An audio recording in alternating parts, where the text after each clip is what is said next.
नमस्कार, स्वागत है आप सभी का। आप देख रहे हैं न्यूज़ 18 इंडिया। मैं हूं आपके साथ कृतिका सिंह। ज़ेलेंस्की का नया दुश्मन, जी हां, इसी से जुड़ी एक बड़ी खबर सामने आ रही है। बड़ी खबर यह है कि यूक्रेन में जारी युद्ध के बीच अब रूस यूक्रेन को पटखनी देने के लिए नई साजिश रच रहा है। खबर है कि अब रूस की नजर यूक्रेन के बड़े अधिकारियों पर है और इन अधिकारियों के निशाना बनाने के लिए वो दुनिया के सबसे खतरनाक माने जाने वाले चेचन लड़ाकों की मदद ले रहा है। यूक्रेन में पहुंचे इन चेचन लड़ाकों को खास तौर पर यूक्रेन के अधिकारियों को पकड़ने या फिर जान से मारने की जिम्मेदारी दी गई है, ताकि रूस के खिलाफ रणनीति बना रहे यूक्रेन को जल्द से जल्द मात दी जा सके। तो नई रणनीति के तहत किस तरीके से अब सेना आगे बढ़ती हुई नजर आ रही है। चेचन लड़ाकों को जिम्मेदारी सौंपी गई है। बड़े बड़े अधिकारियों को मारने की जिम्मेदारी इन लड़ाकों पर है, इस फोर्स पर है कि किसी भी तरीके से वहां के अधिकारियों को टारगेट किया जाए, उन्हें मौत के घाट उतारा जाए। रूस के निशाने पर अब यूक्रेन के अधिकारी आ चुके हैं और ऐसे में अब ये नया दुश्मन ज़ेलेंस्की के सामने है कि किस तरीके से इन पर हमला किया जाए। और इसी बड़ी खबर पर बात करने के लिए हमारे साथ डिफेंस एक्सपर्ट ब्रिगेडियर शरदेंदु जुड़ गए हैं। सर, सबसे पहले मेरा सवाल आपसे यही है कि जो यूक्रेन में उत्तरी चेचन लड़ाकों की फौज उतारी गई है, रूस के लिए कितनी मददगार ये साबित हो सकती है? जी सर। देखिए, आज युद्ध का 35वां दिन होने की वजह से युद्ध में सारी युद्ध की कलाएं जो होती हैं उसका इस्तेमाल हो रहा है, जिसमें प्रोपोगंडा वॉरफेयर, साइकोलॉजिकल वॉरफेयर एक बहुत हिस्सा रखता है। और जो चेचनियन लड़ाकों का जो वीडियो जारी किया गया है, ये दर्शाता है कि वो किसी तरीके से यूक्रेन आर्मी पे एक साइकोलॉजिकल एसेंडेंसी चाहते हैं और साइकोलॉजिकल प्रेशर बनाना चाहते हैं। ये एक बहुत ही सोची समझी युद्ध नीति होती है। इसको डाइवर्शनरी टैक्टिक्स भी कह सकते हैं, जिसमें ये आपका अटेंशन इस तरीके के स्पेशल फोर्सेस द्वारा डाइवर्ट किया जाए और जिससे कि किसी और इलाके पे हमला करके उसे आसानी से कब्जा किया जा सके। जहां तक प्रोपोगंडा वॉरफेयर सवाल है, इसके डिविडेंड्स जो होते हैं बहुत ही अनप्रोपोर्शनल होते हैं। इसका अगर आप एक साइकोलॉजिकल वॉरफेयर अगर आपका सक्सेसफुल हो जाता है तो वो आपको उस इलाके में युद्ध को जीतने में बहुत मदद करता है। तो डेफिनेटली इस तरीके के वीडियो जो जारी किए जा रहे हैं रशियन आर्मी की तरफ से, वो ये दर्शाते हैं कि वो हर तरीके से यूक्रेन आर्मी का चाहते हैं कि वो सरेंडर करे, अपने हथियार डाल दे, जिससे कि इस तरीके की फियर्स फाइटिंग ना हो और उस इलाके में जान बनाने की कोशिश है। और कोशिश यही है पुतिन की कि किसी भी तरीके से ज़ेलेंस्की और उसकी सेना हथियार डालने को तैयार हो जाए। आपका रुख करेंगे सर, आप बने रहिए हमारे साथ। लेकिन आपको यह भी बता दें कि यूक्रेन और रूस की जंग को 34 दिन बीत चुके हैं, लेकिन राजधानी कीव पर कब्जे पर अब तक सस्पेंस बना हुआ है। हालांकि रूस ने अब जमीन और आसमान से हमले तेज कर दिए हैं। पुतिन के प्लान को कामयाब बनाने के लिए चेचन स्पेशल फोर्स की तरफ से भी पूरी ताकत झोंक दी गई है। युद्ध शुरू होने के बाद से ही पुतिन के वफादार रूस के चेचन्या इलाके के प्रमुख रमजान कादिरोव के लड़ाके यूक्रेन के कई शहरों में मोर्चा संभाले हुए हैं। जिसके एक सामने आए वीडियो में चेचन स्पेशल फोर्स के ये लड़ाके एक इमारत पर ताबड़तोड़ गोलियां बरसाते दिखाई दिए। गोलीबारी शुरू होते ही रूस का एक टैंक और उसके कुछ जवान फुर्ती के साथ आगे बढ़े और दुश्मन पर पूरी ताकत के साथ हमला बोला। कुछ लड़ाके दीवार की आड़ लेकर गोलियां बरसाते नजर आए तो कुछ टैंक की आड़ लेकर दुश्मन से लोहा लेते दिखे। इस कार्रवाई के दौरान चेचन स्पेशल फोर्स का एक जवान अपने बाकी साथियों को आगे बढ़ने के लिए इशारा करता भी नजर आया। इन लोगों ने जिस रूसी टैंक को आगे बढ़ने में मदद की, उस पर Z निशान साफ नजर आया, जो यूक्रेन के खिलाफ जंग में रूसी सेना की पहचान बन चुका है। हालांकि लड़ाई का ये वीडियो यूक्रेन के किस इलाके का है, इसका पता नहीं चल पाया। और इस बीच रमजान कादिरोव खुद यूक्रेन के मारिपोल शहर पहुंच गए हैं। वहां पहुंचने से पहले उन्होंने मारिपोल के ज्यादातर इलाकों में कब्जे का ऐलान किया और इसका दावा करते हुए उन्होंने अपने टेलीग्राम पेज पर एक वीडियो पोस्ट किया। वीडियो में ड्रोन से ली गई मारियोपोल शहर की तस्वीरें दिखाई गईं। वहां रूसी सेना और चेचन लड़ाकों ने मिलकर ऐसी तबाही मचाई कि पूरा शहर खंडहर में बदला नजर आया। इसके बाद कादिरोव अपने लड़ाकों का हौसला बढ़ाने के लिए खुद मारियोपोल पहुंच गए। इसका एक वीडियो भी सामने आया जिसमें वो एक कमरे में 20 से ज्यादा चेचन लड़ाकों के साथ मौजूद नजर आए। वहां मारियोपोल पर कब्जे के बाद सभी ने उनको बधाई दी। कादिरोव वहां अपने साथियों के साथ जंग की आगे की रणनीति बनाते भी दिखाई दिए। इसके बाद उनके एक साथी ने उनका सम्मान किया और बताया कि यूक्रेन के साथ जंग में मिली कामयाबी के बाद पुतिन ने उनका ओहदा बढ़ाते हुए उन्हें लेफ्टिनेंट जनरल बना दिया। क्योंकि पुतिन के बेहद खास माने जाने वाले कादिरोव के एक इशारे पर उनके खतरनाक लड़ाके जान तक देने को तैयार रहते हैं, जिन्हें उन्होंने यूक्रेन के साथ लड़ने के लिए पूरी ताकत से जंग में उतार दिया। जिन्होंने रूसी सेना के साथ मिलकर मारियोपोल शहर के एक बड़े हिस्से पर कब्जा कर लिया। लेकिन 1 महीने से ज्यादा की बमबारी ने शहर की सूरत बदल कर रख दी। वहां शायद ही कोई ऐसी इमारत हो जो बमबारी से बची हो। पत्थर और लकड़ियों के टुकड़ों से मारियोपोल की सड़कें पटी हुई नजर आईं। इस बीच वहां का वो थिएटर भी दिखाई दिया जिसे रूसी बमबारी ने तहस नहस कर दिया था। थिएटर के आगे का हिस्सा पूरी तरह टूट गया था, जबकि अंदर का हाल तो ऐसा दिखा मानो कई साल से वहां कोई गया ही न हो। तो पिछले 35 दिनों से जारी रूस यूक्रेन युद्ध के बीच पुतिन ने चेचन लड़ाकों को यूक्रेन में उतार दिया। ये फैसला ऐसे वक्त पर लिया गया जब यूक्रेन में लड़ रही रूस की सेना को एक्सपर्ट कमजोर आंकने लगे। लेकिन पुतिन ने नया दांव खेलते हुए खूंखार लड़ाकों को युद्ध में उतार दिया है, क्योंकि यूक्रेन पहुंचे ये चेचन लड़ाके दुश्मन के खिलाफ अपनी बर्बरता के लिए ही जाने जाते हैं और माना यह जाता है कि ये लड़ाके अक्सर जंगलों में रहते हैं और इसीलिए ये लड़ाके युद्ध के वक्त किसी भी मुश्किल हालात से आसानी से निपट लेते हैं। खबर तो यह है कि रूस ने इन चेचन लड़ाकों को एक कार्ड भी दिया है जिसमें दुश्मन के बड़े अधिकारियों की पहचान जुड़ी हुई है। उसकी जानकारी यहां पर दी गई है ताकि यूक्रेन में फैले ये लड़ाके दुश्मन के सामने आते ही उसे तुरंत पहचान ले और उस पर हमला बोल दे। और इसी पर चर्चा करने के लिए हमारे साथ इस वक्त retired major general Ashok Kumar भी मौजूद हैं। अशोक जी, स्वागत है आपका। और सबसे पहला सवाल यही है कि चेचन लड़ाकों के कुछ वीडियो भी हमने देखे हैं जो सामने आए हैं। इन वीडियो को आप किस तरीके से देखते हैं? क्या कहा जाए कि प्रोपेगेंडा क्या है? इस रणनीति को आप किस तरीके से देखते हैं? रूस और यूक्रेन का युद्ध एक स्टेलमेट की दिशा में बढ़ता हुआ नजर आ रहा है। शुरू में जो उम्मीद लगाई गई थी कि रूस शीघ्र ही यूक्रेन पर कब्जा कर लेगा, उसमें बहुत सी तब्दीली आई है और ज़्यादातर आकलन करने वालों का आकलन गलत साबित हुआ है। हालांकि ये भी सही है कि रूस ऐसी स्थिति में युद्ध कर रहा है जिसमें उसका मुख्य उद्देश्य डिफरेंट है और वह नहीं जैसा कि लोग सोच रहे हैं। ऐसी स्थिति में यूक्रेन में जो स्टेलमेट की स्थिति आई है उस डेडलॉक को ब्रेक करने के लिए चेचन फाइटर्स का मुद्दा भी सामने आया है। एक दौर था कि जब ये चेचन फाइटर्स रशिया के अगेंस्ट चेचन्या में लड़ रहे थे और गुरिल्ला युद्ध में उनकी महारत बहुत ही उम्दा दर्जे की थी। छोटी छोटी संख्या में लड़ते हुए इन्होंने वहां पर रूस की सेना को बहुत बड़ा नुकसान पहुंचाया था। बिल्कुल, और इसी नुकसान को पहुंचाने के लिए अब रूस की तरफ से ये रणनीति अपनाई गई है। बहुत शुक्रिया अशोक जी हमारे साथ जुड़ने के लिए। शरदेंदु जी आपका भी बहुत शुक्रिया। लेकिन इसके साथ ही आपको ये बता दें कि यूक्रेन की राजधानी कीव पर कब्जे की जंग लगातार तेज हो रही है। जंग के 35वें दिन भी कीव पर रूस का कब्जा नहीं हो पाया है। कीव में रूस की सेना के लिए हजारों चेचन लड़ाकों की तैनाती की खबर सामने आई है। लेकिन अब पता ये चला है कि चेचन लड़ाकों की एक ब्रिगेड यूक्रेन के लिए भी लड़ रही है और इसलिए कीव के करीब रूस के समर्थक चेचन लड़ाकों को चेचन लड़ाके ही मुंहतोड़ जवाब दे रहे हैं। और इस बार कीव के पास ऐसे ही लड़ाकों की जंग का एक वीडियो सामने आया। दावा किया जा रहा है कि ये लड़ाई चेचन लड़ाकों की ही 2 अलग अलग ब्रिगेड के बीच हुई।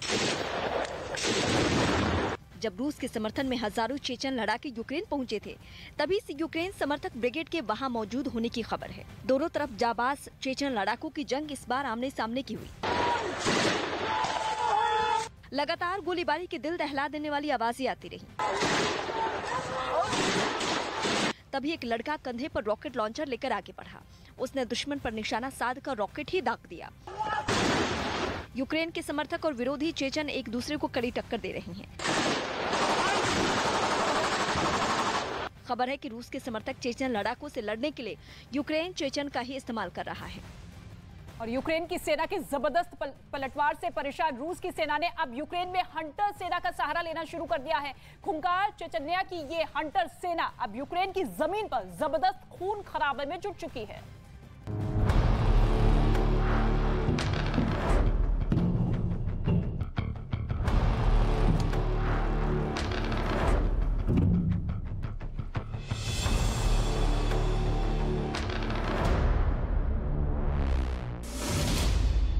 कीव से क्रेमलिन तक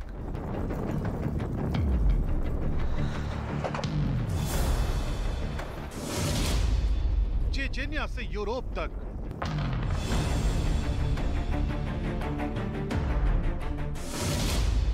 पेशेवर लड़ाकों वाला महायुद्ध।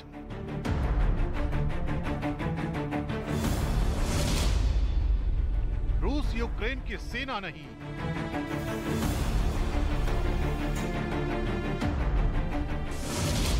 युद्ध अब लड़ाकों के हवाले।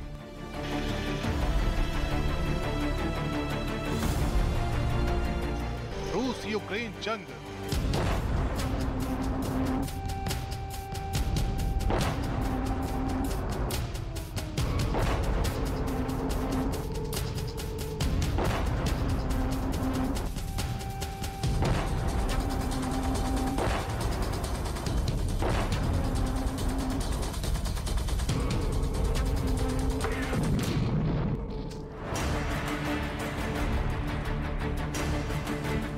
वैसे तो रूस यूक्रेन की आर्मी लड़ रही है, लेकिन पश्चिमी यूक्रेन में यावोरिव सैन्य प्रशिक्षण अड्डे पर हमले में जिन 180 विदेशी भाड़े के सैनिकों को मारने का दावा किया गया है, वो कौन है? रूस का दावा अगर सही है तो ये भाड़े के सैनिक क्यों यूक्रेन की ओर से जान देने के लिए जुट रहे हैं?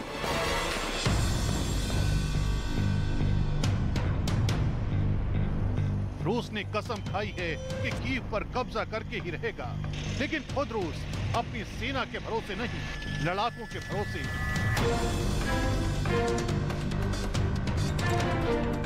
ज़ेलेंस्की को नेस्त नाबूद करना चाहता है। यकीन न आए तो रूस का ये ताजा बयान देख लीजिए, जो पुतिन के ही बयान के उल्टा है, जिसमें उन्होंने कहा था कि भाड़े के सैनिक नहीं लड़ेंगे, लेकिन जो सच है वो ये है।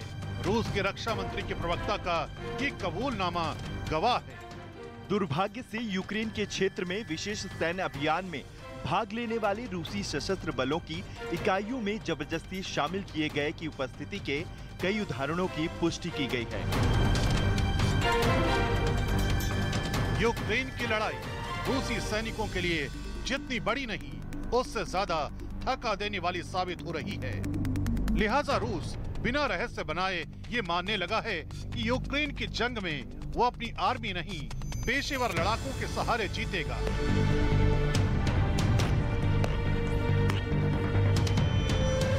लेकिन रूस इतने बड़े पैमाने पर लड़ाके कहां से ला रहा है? जवाब ये चेहरा है। इसे ध्यान से जरूर देखिए, क्योंकि माना जा रहा है कि इसकी हंटर सेना दुश्मनों के लिए काल साबित होती है। पुतिन की ये बेहद खास है और नाम है चेचेन लड़ाका रमजान कादिरोव। तुम जहां भी जाओ, जहां भी छुपो, हमारे लड़ाके ढूंढ निकालेंगे। हमारे लड़ाके ज़ेलेंस्की के हर जवान को ढूंढेंगे जिसने यूक्रेन की शांतिपूर्ण आबादी के जीवन पर अतिक्रमण किया है। कादिरोव के नेतृत्व में चेचेन लड़ाकों के पास यूक्रेन की राजधानी कीव को पलक झपकते ही बर्बाद करने का फुल प्रूफ प्लान तैयार है। चेचेन टेलीविजन चैनल ग्रोजनी ने भी अपने टेलीग्राम चैनल पर एक वीडियो पोस्ट किया था, जिसमें कादिरोव को एक अंधेरे कमरे में चेचेन सैनिकों के साथ चर्चा करते हुए दिखाया गया है। दुनिया के सबसे बड़े लड़ाकों में चेचेन के लड़ाके शुमार किए जाते हैं।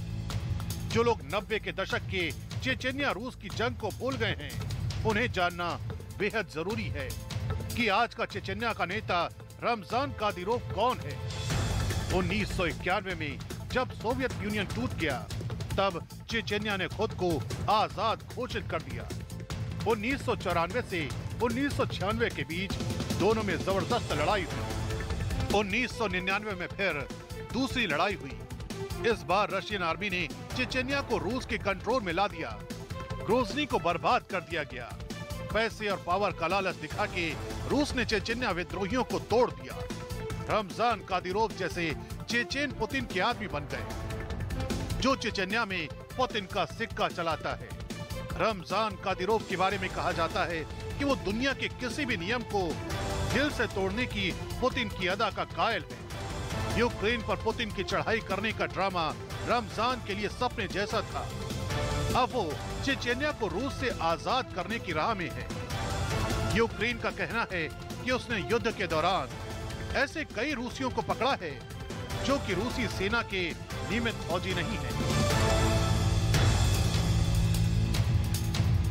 पकड़े गए ऐसे कई लोगों के वीडियो यूक्रेनी सेना ने वायरल किए हैं।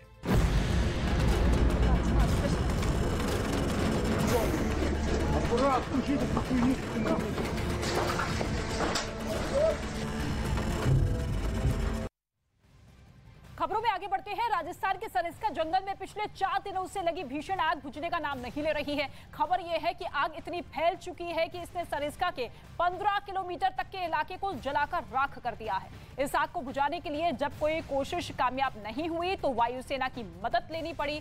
वायुसेना के 2 हेलीकॉप्टर लगातार पास की एक झील से पानी लाकर इस आग को बुझाने की कोशिश में जुटे हुए हैं। इस आग पर काबू पाने के लिए अब तक करीब 35,000 लीटर पानी का छिड़काव किया जा चुका है, लेकिन आग इतनी भीषण है कि उस पर काबू करने में काफी मुश्किल का सामना करना पड़ रहा है। आग की वजह से सबसे ज्यादा मुश्किल जंगली जानवरों के लिए हो गई है। ये 3 तस्वीर आप देखिए किस तरीके से सरिस्का में ये भीषण आग लगी। आज चौथा दिन है, लेकिन अभी तक जितनी भी कोशिशें की गई वो सभी नाकामयाब साबित होती हुई नजर आ रही है। वायुसेना के हेलीकॉप्टर्स लगातार पानी का छिड़काव करते हुए नजर आ रहे हैं, लेकिन अभी भी इस आग पर पूरी तरीके से काबू नहीं पाया जा सका है। और दूसरी तरफ आप देखिए लगातार जानवरों की जान भी खतरे में पड़ती हुई दिखाई दे रही है, लेकिन कोशिश यही है कि जल्द से जल्द इस आग पर काबू पा लिया जाए। अकबरपुर रेंज में जिस जगह आग फैली है वहां 27 टाइगर है, जिनमें से कई टाइगर आग से घिरे हुए इलाकों में घूमते हुए दिखाई दिए। वन विभाग के कर्मचारी इन टाइगर को बचाने की कोशिश में जुटे हुए हैं। इन 3 तस्वीरों के जरिए आप समझ सकते हैं कि लगातार किस तरीके से भीषण आग दिन ब दिन बढ़ती हुई नजर आ रही है। और ऐसे में अब जब हेलीकॉप्टर्स की मदद ली जा रही है तो उम्मीद यही है कि इस आग पर पूरी तरीके से काबू पा लिया जाए बहुत जल्द। 4 दिन पहले ये भीषण आग लगी और लगातार जंगलों में ये आग फैलती हुई चली गई। 15 किलोमीटर का ऐसा इलाका है, हिस्सा है जो कि अपनी चपेट में इस आग ने ले लिया है और लगातार अब वो तमाम प्रयास कोशिशें इस आग को बुझाने के लिए। ST-17 जो अभी बच्चे हुए हैं 2 वो क्षेत्र है, लेकिन ईश्वरीय कृपा से वहाँ हमने कंट्रोल कर रखा है, फायर लाइन क्रिएट करके उस क्षेत्र को पूरी तरह से सुरक्षित मोड में ला रखा है।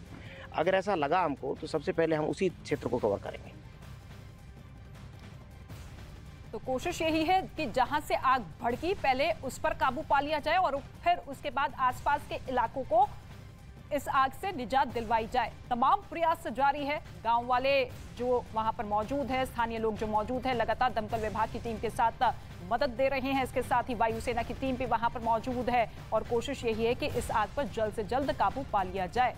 लगातार आग का तांडव ये दिन ब दिन दिखाई दे रहा है, लेकिन अभी फिलहाल कोशिश यही है कि पानी के छिड़काव के जरिए इस आग पर काबू पा लिया जाए।